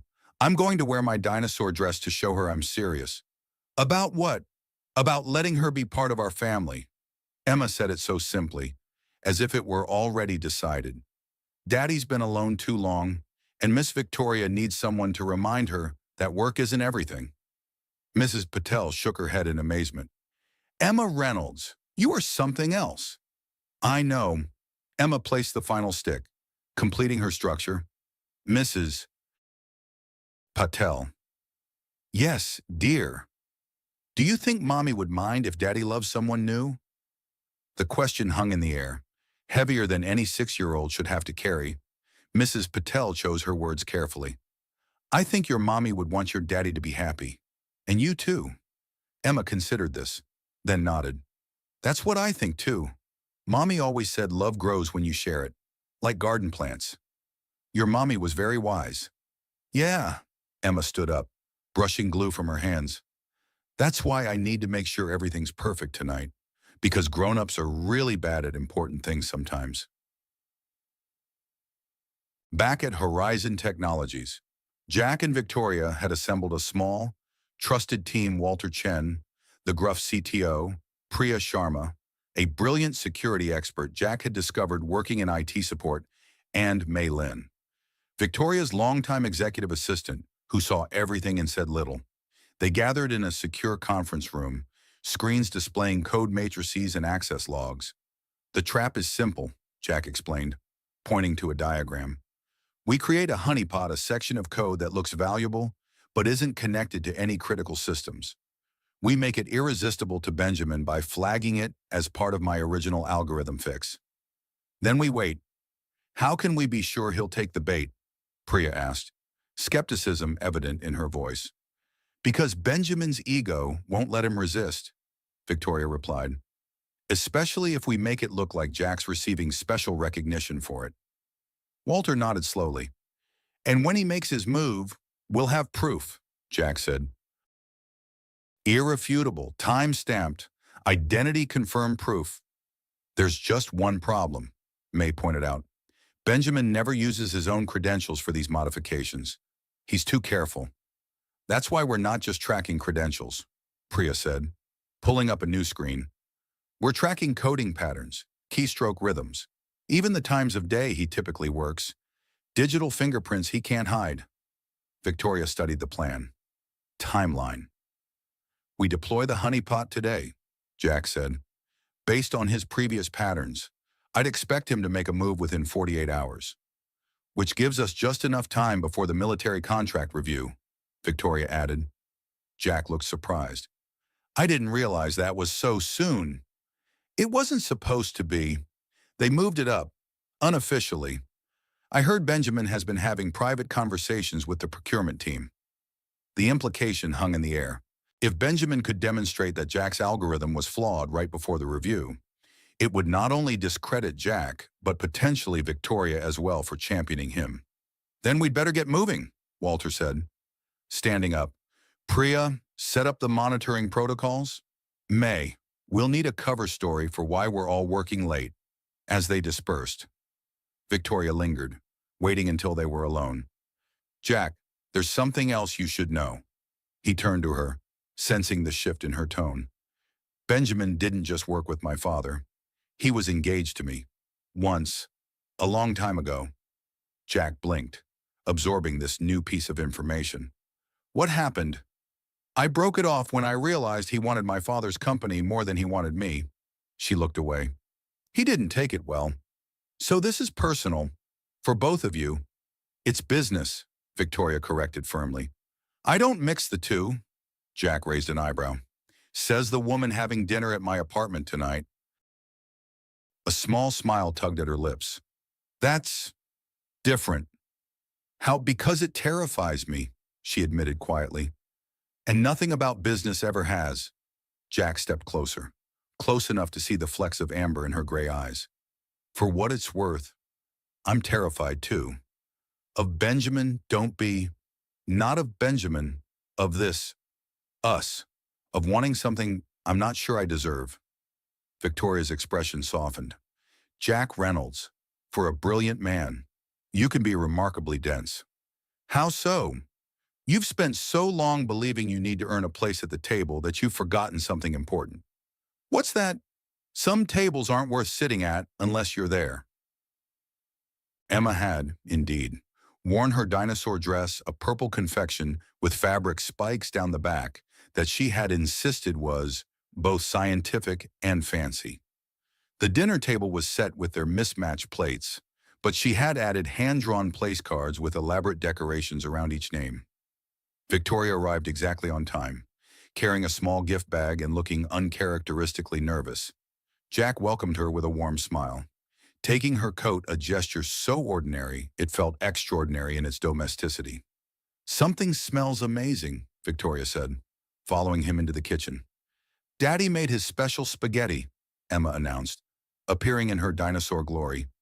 It's special because he only burns it a little bit, Jack laughed. Thanks for the vote of confidence. Kiddo. It's true, though. Emma turned to Victoria, suddenly formal. Miss Victoria, thank you for coming to our dinner party.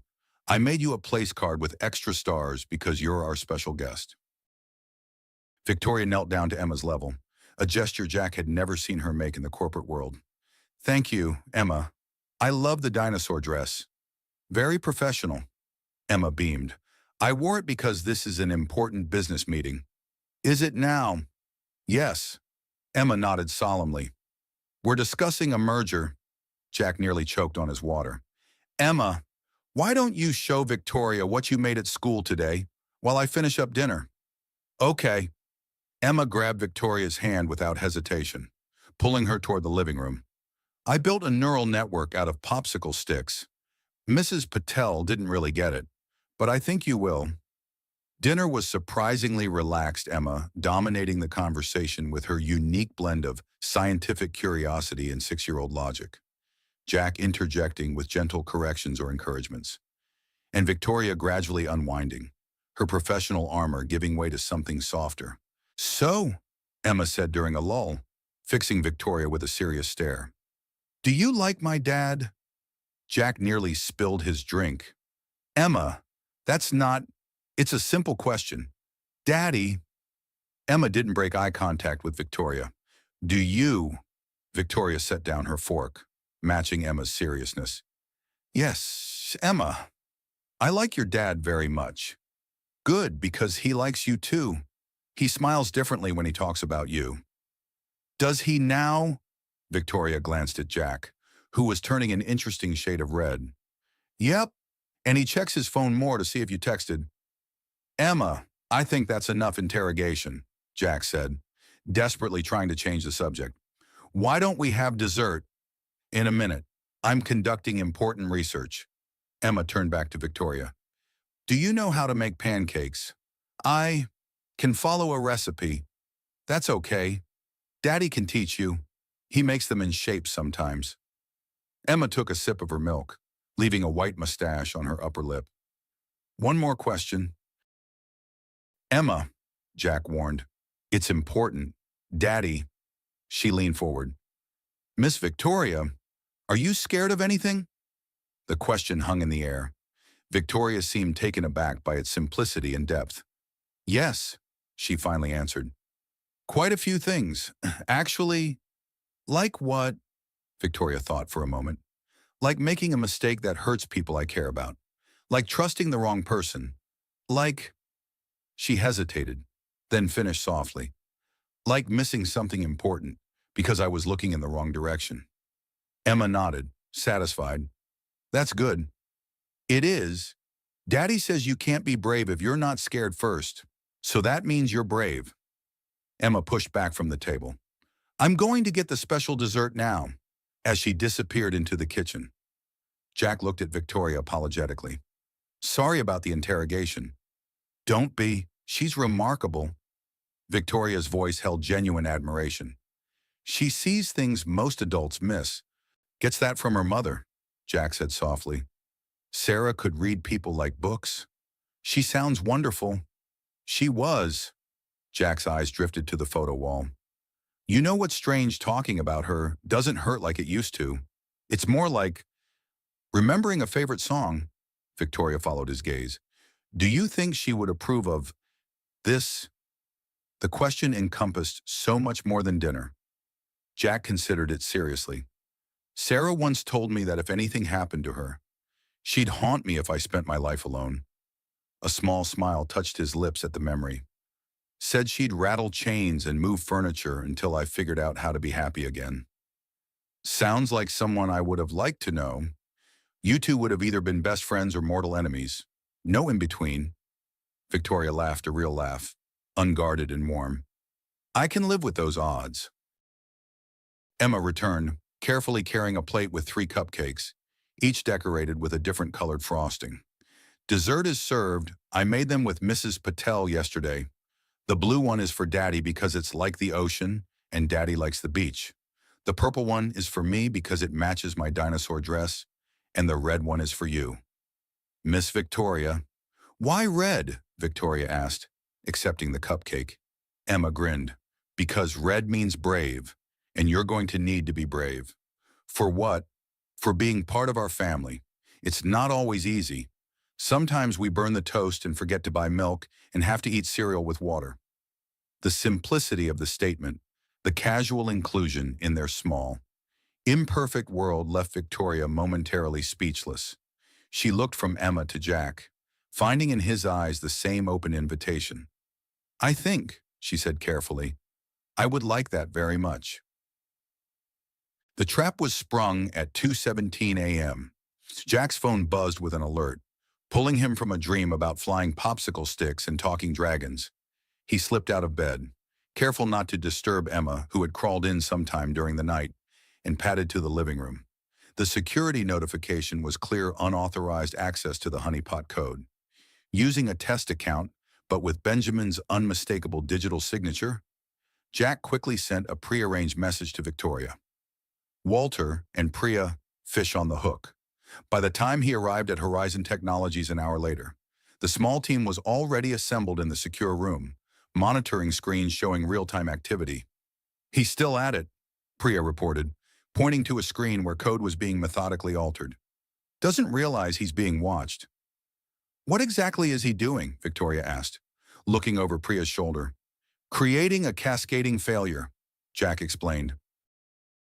When the system tries to process a specific input sequence like the one scheduled for the military demo, it will trigger his modified code, causing a complete neural collapse. And since it's built on top of your original fix, Walter began, it would look like my solution was fundamentally flawed from the beginning. Jack finished. Genius janitor revealed as fraud. Film at 11. Victoria's expression darkened. Not just you. He's trying to undermine me too. Show that my judgment is compromised. Two birds, one stone, Priya muttered. Efficient, if nothing else. Are we recording all of this? Victoria asked. Walter nodded. Every keystroke, every access attempt, everything. It's all being logged with tamper-proof timestamps and authentication markers. Good, Victoria straightened her shoulders. Because we're going to need it at the emergency board meeting I'm calling for 8 a.m. Jack looked at her in surprise. That's aggressive? No, Victoria replied, a steely glint in her eye. That's necessary. Benjamin crossed a line when he decided to sabotage company assets for personal vendetta. This ends today. The intensity in her voice reminded Jack of their first meeting the Ice Queen, who had discovered him correcting equations in an empty conference room. But there was something different now, something more personal in her determination. There's something else we need to discuss, Jack said quietly. The military contract demo is scheduled for noon today. Even with Benjamin exposed, we still need to fix what he's done. Victoria checked her watch. That gives us less than 10 hours. We'll need every minute, Jack confirmed. And there's no guarantee we'll find everything he altered. Priya spoke up from behind her monitor. Unless we don't try to find everything. All eyes turned to her. What if, instead of fixing his sabotage piece by piece, we create a parallel system, a clean implementation of Jack's original algorithm, running alongside the compromised one? Jack considered this, a redundant neural architecture that could automatically detect and bypass corrupted pathways. Priya finished, excitement building in her voice. Can you build that in 10 hours? Victoria asked. Jack and Priya exchanged glances. With enough coffee and no interruptions, Jack said. Maybe. Do it, Victoria ordered. Walter, help them with whatever they need. May, prepare the board presentation. I want every piece of evidence organized and irrefutable. As the team dispersed to their tasks, Victoria caught Jack's arm. A word, he followed her to a quiet corner of the room. Jack, I need to know something, she said, her voice low and serious. Are you sure about this? Once we move against Benjamin, there's no going back. He has allies, powerful ones. I'm sure about the evidence. If that's what you're asking, it's not. She met his eyes directly. I'm asking if you're sure about staying, about fighting for your place here, knowing it might get ugly. Jack understood the real question beneath her words. Victoria, when Sarah died, I thought I was done fighting. I just wanted to survive, to keep Emma safe, to make it through each day. But now, he glanced back at the team working intently at their stations. Now I have something worth fighting for again. Several somethings. Actually, Victoria's expression softened, including dinosaur dresses and cupcakes. Especially those, he smiled. You know, Emma told me something interesting last night. After you left. What's that? She said she gave you the red cupcake because you needed courage, but she wasn't worried about me because Daddy already found his brave again. Victoria's breath caught. Smart kid. Terrifyingly so. Jack's expression grew serious again. Whatever happens today, I want you to know that I'm not going anywhere. Not unless you ask me to. The moment hung between them, fragile and weighted with possibility. Then Victoria did something completely unexpected. She leaned forward and kissed him briefly, softly but with unmistakable intent. Don't go anywhere, she whispered against his lips. That's an order.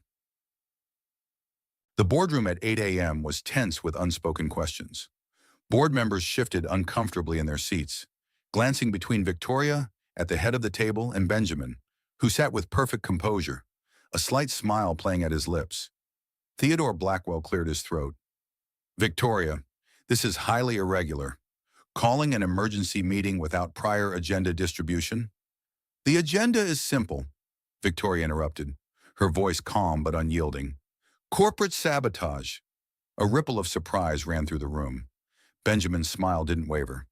That's a serious accusation, he said smoothly. I assume you have evidence. Extensive evidence, Victoria nodded to May, who distributed tablets to each board member. What you're looking at is a record of unauthorized system access and malicious code manipulation, all traced to a single source. She turned to Benjamin directly. Would you like to explain? Or shall I? His composure slipped, just slightly. I don't know what you're talking about. Let me be more specific then. Victoria tapped her tablet, and the main screen displayed a side-by-side comparison of code fragments. On the left is Jack Reynolds' original algorithm, Fix, the one that improved our neural response by 60%. On the right are the modifications made to that code over the past 3 weeks. Using a test account, but with your unmistakable coding patterns. Benjamin, she advanced to the next screen. Here's the access log, showing your security badge swipes matching the timestamps of the unauthorized changes. And here, another slide, is a breakdown of exactly what these changes would do, create a catastrophic failure during today's military contract demonstration. The room had gone very still. Benjamin's smile was gone now, replaced by a tightness around his eyes. This is absurd, he said, but his voice lacked conviction. Anyone could have used my badge. This is clearly a setup. Was by whom? Victoria asked. And why by him? Benjamin pointed at Jack, who stood quietly near the door. The janitor who wants to be an executive. He's trying to frame me because I questioned his qualifications. Victoria's expression didn't change. Interesting theory. Unfortunately for you, we anticipated that response. She nodded to Walter, who played a video on the main screen security footage showing Benjamin entering the server room at 2:24 a.m. using his own badge, working alone at a terminal.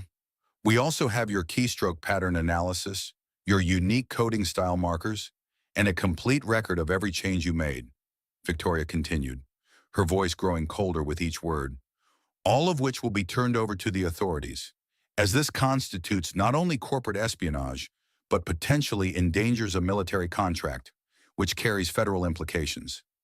Benjamin's face had gone pale. You wouldn't. I already have. They're waiting outside. The board members were looking back and forth between Victoria and Benjamin, shock evident on their faces. Theodore Blackwell was the first to recover. Benjamin, is this true? For a moment, it seemed Benjamin might continue to deny everything. Then his expression hardened into something ugly and raw. You never deserved this company, he spat at Victoria. Your father built it from nothing, and you were just a legacy admission, the pretty face for the investors. He told me so himself. Victoria didn't flinch. Is that what he told you? Interesting, because what he told me was that he'd made a mistake grooming someone who valued status over substance. Benjamin laughed bitterly. And you think janitor boy here is the answer? Some dropout with a sob story and a lucky guess? No, Victoria replied calmly. I think Jack Reynolds is exactly what this company needs, someone who sees problems differently, who values solutions over credentials, who isn't afraid to clean up messes he didn't make. She stood, signaling the end of the discussion. Benjamin Harris, you're terminated. Effective immediately. Security will escort you to collect your personal belongings, after which you'll be released to the federal agents waiting to interview you about attempted sabotage of government contract systems. Benjamin's face contorted with rage. You can't do this. I built half the systems in this building. I was here when you were still playing with dolls. And now you're not. Victoria's voice was final. Walter, please call security. As Benjamin was led from the room, still hurling threats and accusations, the board sat in stunned silence. Theodore was the first to speak. Victoria, while this evidence is compelling, we have a serious situation on our hands. The military demonstration is in 4 hours, and our lead systems engineer just walked out in handcuffs. We're aware, Victoria replied. Jack stepped forward, tablet in hand. We've been working through the night on a solution. Instead of trying to identify and fix every piece of sabotage code, we've built a parallel system, a clean implementation that can detect and bypass the compromised pathways. He displayed a diagram on the main screen. It's essentially a neural immune system. When it detects a problem, It quarantines the affected code and reroutes through healthy pathways. And this will be ready by noon, Theodore asked skeptically. It's ready now, Jack replied. We've been running simulations for the past 2 hours. The system is not only stable but performing 12% better than our previous benchmark. The board members exchanged impressed glances. Victoria allowed herself a small smile. Unless there are further questions, she said, we have a demonstration to prepare for, as the board filed out, murmuring among themselves. Jack and Victoria remained behind. That went better than expected, Jack observed. The day's not over yet, Victoria reminded him. We still have to make it through the demonstration. We will. Jack's confidence was quiet but absolute. The system works. Victoria, it's the best thing I've ever built. She looked at him thoughtfully. You know, for someone who spent 3 years trying to be invisible, you've become remarkably comfortable in the spotlight. Not the spotlight, Jack corrected. Just this spotlight, with you. Victoria checked her watch. 3 hours and 42 minutes until the demonstration. What do you need? 20 minutes of quiet to review the final code, a fresh shirt because I've been in this one for 18 hours, and, he hesitated, and I need to call Emma. I promised I'd never miss saying good morning, no matter what. Victoria's expression softened. Use my office. It's quieter than the break room. As Jack headed for the door, she called after him. Jack! He turned back. Thank you for not giving up on any of it. He smiled the same smile that had first appeared when he'd found her pink sticky note in his apartment.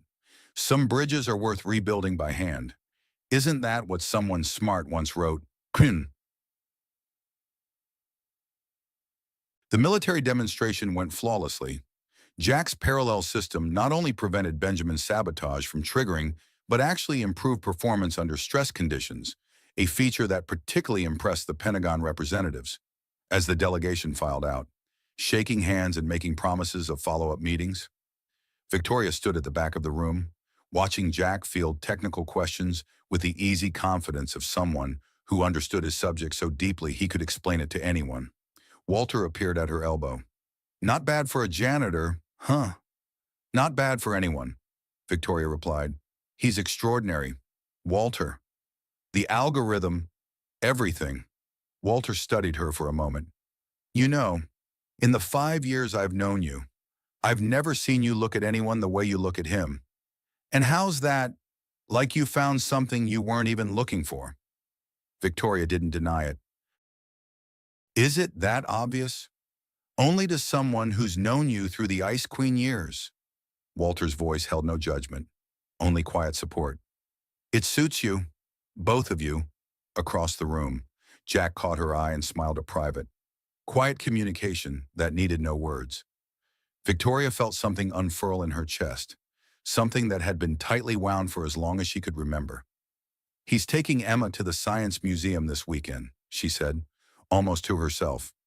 He asked if I wanted to come along. And I said yes. Victoria turned to her old friend and trusted colleague. Walter, am I crazy? This is moving so fast, and there are 1,000 reasons why it's complicated. Stop! Walter held up a hand. Victoria, do you know what your father told me before he died? Before he changed his will to make you CEO instead of Benjamin? She shook her head. He said, I've spent my life building systems that make perfect sense but bring me no joy. I don't want that for her. Walter squeezed her shoulder gently. Don't overthink this. Some algorithms don't need debugging. 3 months later, Jack stood in his apartment, adjusting the collar of a new shirt worn without coffee stains, purchased specifically for the occasion. Emma spun around the living room in a new dress, this one covered in stars rather than dinosaur spikes. Is Miss Victoria going to live with us after today? She asked, mid-twirl. Not right away, Jack replied carefully. But we'll be spending a lot more time together. Because you're in love with her. Jack smiled. Yes, Emma, because I'm in love with her. And she's in love with you too. She says she is. Emma stopped spinning, suddenly serious. Daddy, Can I ask you something important? Always. Do you think Mommy would be happy about today? Jack knelt down to her level, meeting her earnest gaze. I think Mommy would be very happy that we found someone who makes us smile again, who helps us build new things, who sees us, really sees us. Emma considered this, then nodded. I think so too. And I think she would like that Miss Victoria doesn't try to replace her. She just makes a new spot. A new spot in our hearts, like adding a room to a house. You don't have to break anything down. You just build on, Jack marveled, not for the first time, at his daughter's wisdom. When did you get so smart? I was born this way, Emma replied with perfect confidence. Now hurry up. We can't be late for your important meeting. The important meeting was taking place at the Pacific Grand Hotel's rooftop garden, the same building where Jack had given his presentation to the investors months earlier. But today, instead of nervous investors, the space was filled with a small gathering of friends: Walter and his wife, Priya and her partner, May and her family, Mrs. Patel, beaming proudly, and a few others who had become part of their unexpected journey. And at the center of it all, waiting beneath an arch of white flowers, was Victoria Lawrence, not in her usual corporate armor, but in a simple blue dress that caught the sunlight and transformed it into something magical. As Jack walked toward her, Emma's small hand in his, he remembered the night he had first corrected that equation, how he had been just a shadow then. Someone who cleaned up after the important people had gone home. How a single moment of courage, or perhaps recklessness, had changed everything. Victoria's eyes found his, and the smile that bloomed across her face contained no trace of the Ice Queen. This was just Victoria, the woman who had learned to sit on beanbags and eat cupcakes, who had faced down corporate saboteurs and rebuilt neural networks overnight, who had slowly, cautiously opened her heart to a janitor and his daughter. "Ready?" she asked softly when he reached her. Jack glanced down at Emma, who gave him an encouraging nod, then back to Victoria. "I've been ready since you didn't erase my equations." The officiant began speaking, but Jack barely heard the words. He was too busy watching the play of emotions across Victoria's face: vulnerability, determination, and something that looked remarkably like joy when it came time for their vows. Victoria spoke first. "Jack Reynolds," she began, voice steady despite the emotions shining in her eyes.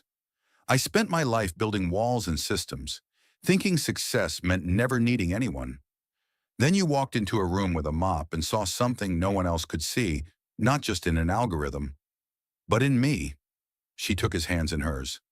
"I promise to always see you, not just your brilliance or your strength, but your doubts, your fears, your quiet 3 a.m. thoughts.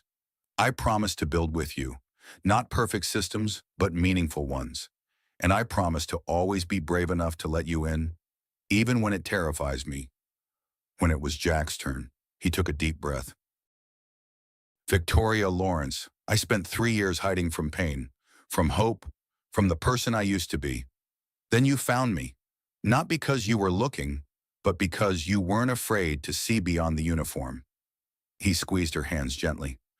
"I promise to always tell you the truth, even when it's messy. I promise to remind you who you are on the days you forget.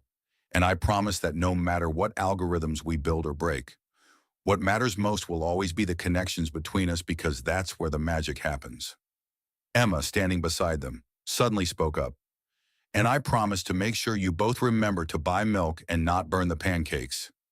Laughter rippled through the gathering. Victoria knelt down to Emma's level. "Thank you. Emma, I'll need your help with that." Emma nodded solemnly. "I know. That's why I made this." She pulled a folded paper from her pocket and handed it to Victoria. It was another drawing, this one showing 3 stick figures holding hands beneath a sun that seemed to smile down at them. Beneath it, in careful letters, the Reynolds family, Dad, Emma, and Lightning Lady. Victoria blinked back tears, pulling Emma into a hug. "It's perfect," she whispered, as they completed their vows and the officiant pronounced them married. Jack looked out at the city stretching before them, the same city where he had once felt invisible, where he had mopped floors and dreamed small dreams, where he had told Emma that some doors weren't meant for people like them. Now, standing with his new wife and his amazing daughter, he understood what Emma had known all along. Sometimes the most important doors aren't the ones you find, but the ones you build yourself, one broken piece at a time.